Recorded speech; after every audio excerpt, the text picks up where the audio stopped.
Hello, it's Tom again, here for session 3 of Heart to Heart Chats. Wanted to thank you for listening in. In session 1, I talked about how an angel or something came in my car and told me what to do to stop from getting in an accident that would kill me. And so today I'm going to tell you more. So after the accident, I was healing for a couple months, and then I went out to an event locally with my wife Caroline. And all of a sudden this woman comes up who talks to both of us, and she says, "Tom, I know that you just had this accident, and you know what?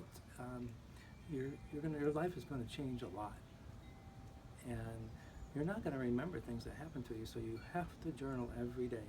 Every day. There's things that happen to you, you're going to forget them if you don't write them down." And then she walks away. Who was that woman? I didn't know her. The only explanation I have, and this can be done, an angel comes in to human form to give a message. And that's exactly what I think it was.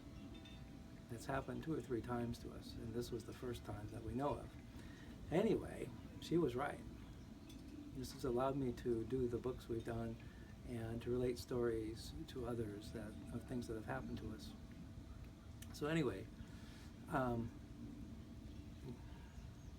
for years I was trying to figure out who this was that saved my life in the car accident. I talked to people, I did research in books, I looked at videos, I talked to lots of psychics. No one really had the full answer for me that would really say to me this was who it was or what it was. So just searching from 2001. Then in 2005, all of a sudden, Caroline and I were sleeping in bed at 1:30 a.m. We were knocked wide open. I mean, our bed all of a sudden was going up and down about a foot, down, up and down violently. The lights in the room, 3 of them, were going on and off, including one that wasn't even plugged in. For all this for about 20 seconds. Now, what would you think? Well, I thought a burglar was in the house or someone was trying to kill us. So, as soon as it stopped, after about 20 seconds, I ran around the house and could find nothing that was unlocked. And I could find nothing strange. So I went back to bed, and Caroline and I talked about it for at least an hour. It was such a strange thing. So, as I was trying to go to sleep, I closed my eyes for a second, and all of a sudden a bright light came in. Now some of you might remember in the old days, like the 50s, when you turned your TV on, a bright dot was in the center of the TV, and then it expanded out, and then you got your picture. This is exactly how my vision was. Bright light in the center, expanded out, and lo and behold, here is an image that I'm seeing of an angel.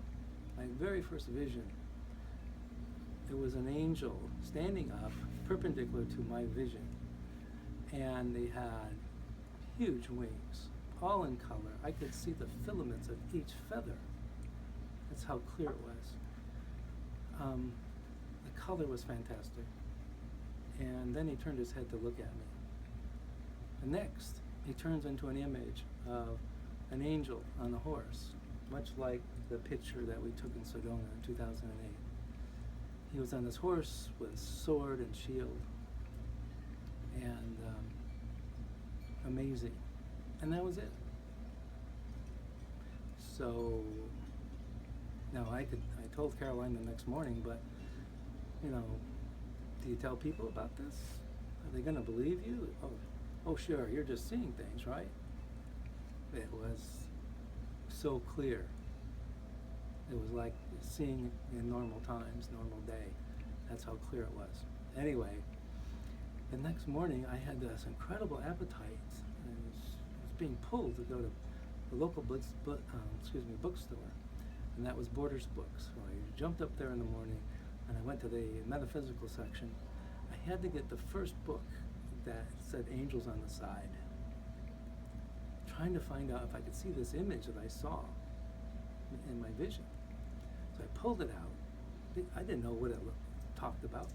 I randomly turned it to the middle, and here, lo and behold, was a handcrafted image drawing of this angel on a horse with a sword and shield.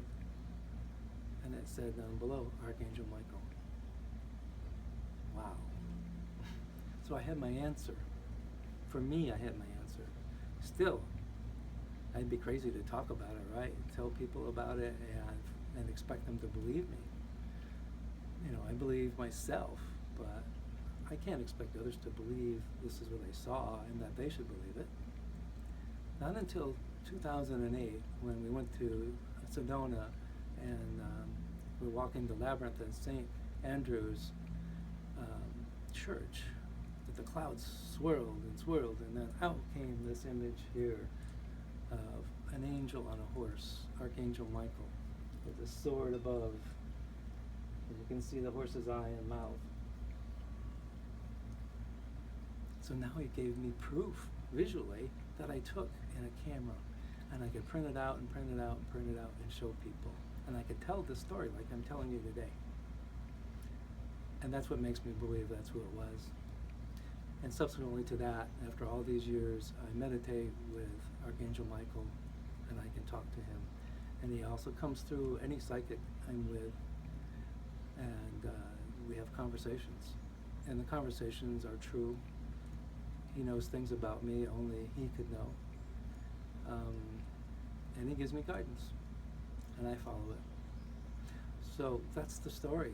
How this came about over a period of essentially 7 years, to fully know who this was, rather than to know it instantly.